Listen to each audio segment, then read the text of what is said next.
expected or had any desire to be what it is now. I never thought it was going to grow. I never put any real attention to that.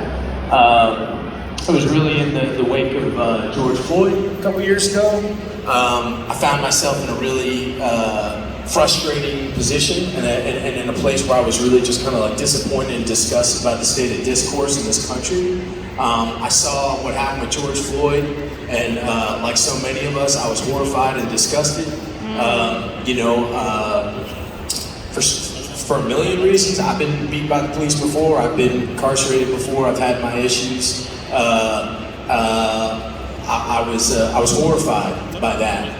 But then I flipped on CNN and I started seeing people throwing bottles at police officers and people protesting. And to me, every single one of those police officers is a mother or father, brother or sister, somebody's son or daughter, and I was absolutely disgusted by that. And I just felt that as we were getting more and more polarized with this discussion about race and policing, I thought the people that were leading that discussion knew less and less about it. And to me, they were just assholes waving their flags from either side, and I was disgusted.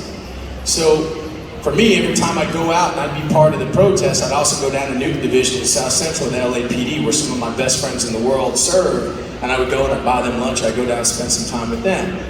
And it dawned on me that if we're going to talk about these issues, we should talk to people who are actually involved with those issues. We should talk to people who actually have boots on the ground. So my first episode was my friend Jerry Ballesteros, who's this legendary crash unit officer from LA, won a Medal of Valor.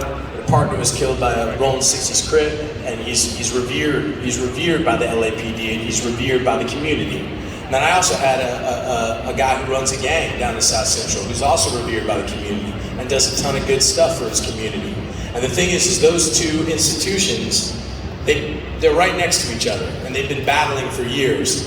But I felt if you talk to those two, the cop could talk to people, the cop could talk about people on the other side that he respected.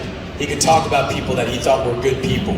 This gang leader, he could talk about people on the police force that he really respected and really served the community. And I felt that because I knew them so well, that they'd probably finish each other's sentences, that they'd probably laugh at the same shit, respect the same shit. And I just thought, look, if we're going to talk about these kinds of things, race and policing, let's talk to people who actually have the ability to empathize with the other side, because they're actually seeing it, they're touching it, they're dealing with it day in and day out. Both of those people could also look at their own community and they could tell you what's wrong with